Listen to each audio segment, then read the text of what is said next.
Si vous voulez pas l'entendre, sortez d'ici.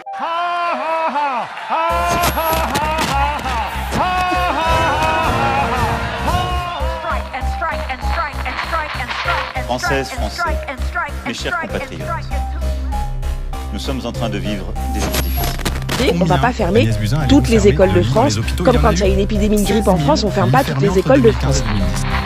Vive la République!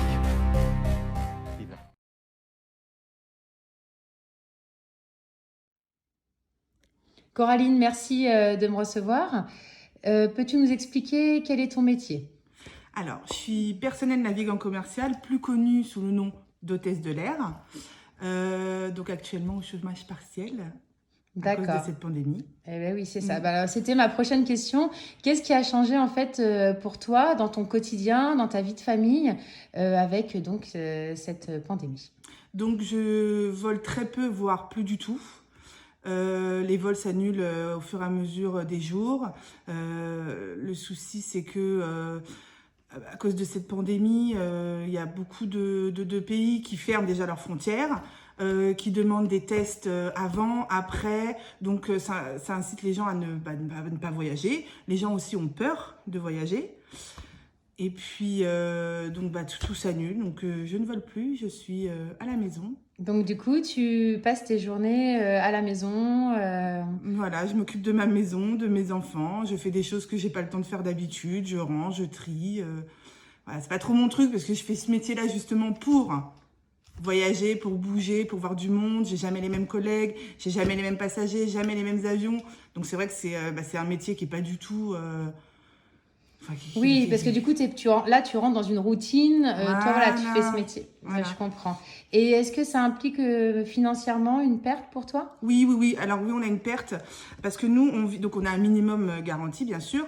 Puis, on vit par des primes, c'est-à-dire des primes de déplacement, des primes de découcher, des primes repas. Et puis, pas de vol, pas de déplacement, pas de découcher, pas de repas. Donc, on a quand même une chance, c'est d'être quand même payé 84%. Mais c'est vrai que j'ai une perte qui peut aller de 3 à 500 euros. Ça dépend des mois. Si je volais vraiment beaucoup, bon bah là, je gagnais bien. Et puis voilà. Oui, donc c'est quand même pas négligeable dans ta vie de famille, quoi. C'est un peu compliqué parce que Bien du sûr. coup, les frais perso, eux, ne baissent pas, voire augmentent. Bien sûr.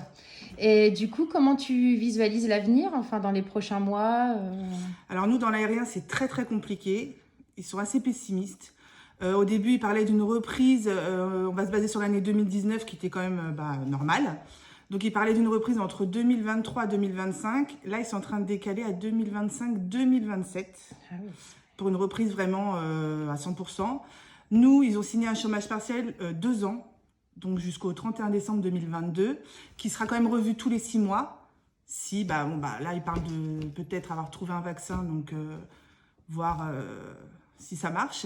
Et puis peut-être aussi faire tester carrément à l'aéroport, directement, pour que les gens puissent voyager plus facilement, parce qu'apparemment les attentes sont hyper longues dans les laboratoires. Donc voilà. Vrai. D'accord, donc oui, un avenir un peu incertain en tout cas, c'est pas évident de se positionner là-dessus. Et en un mot, par exemple, Coraline, qu'est-ce que tu pourrais dire, qu'est-ce que t'inspire cette période en tout cas? Alors, moi j'ai l'impression d'être dans une science-fiction. Oui, c'est ça. Voilà, d'être dans un autre monde, en fait, ailleurs, dans un film. Personne ne sait où on va, personne ne sait rien. Après, c'est normal, hein, c'est un virus qui mute tout le temps. Donc, c'est un peu compliqué, ouais. Ouais, dans les avions, c'est une atmosphère bizarre. Les gens sont stressés. Déjà, le port du masque obligatoire, c'est normal comme partout. Nous, on met aussi des gants. Il y en a certains qui ont des visières. Ça dépend après, c'est au bon vouloir. Mais c'est vrai que les gens sont stressés. Quand il y en a un qui met mal son masque, on fait un peu la police, un peu... puis les gens, entre eux, il n'a pas mis son masque. Donc c'est un peu... Donc du coup, Coraline, tu as fait un vol donc en pandémie là? Oui, j'ai volé, j'ai volé pas mal de fois. Surtout cet été, parce que cet été, apparemment le virus était entre parenthèses. Donc là, on volait pas mal, puis il y avait les vacances. Bien sûr. Mais là, j'ai fait un vol la semaine dernière. Et puis j'en avais qui était prévu, mais bon, du coup, tout est annulé. Voilà. D'accord. En tout cas, merci Coraline de nous avoir fait partager ton temps. Merci. Et puis, en espérant que l'avenir sera meilleur. J'espère aussi, oui. Merci en tout cas. Merci. Le coronavirus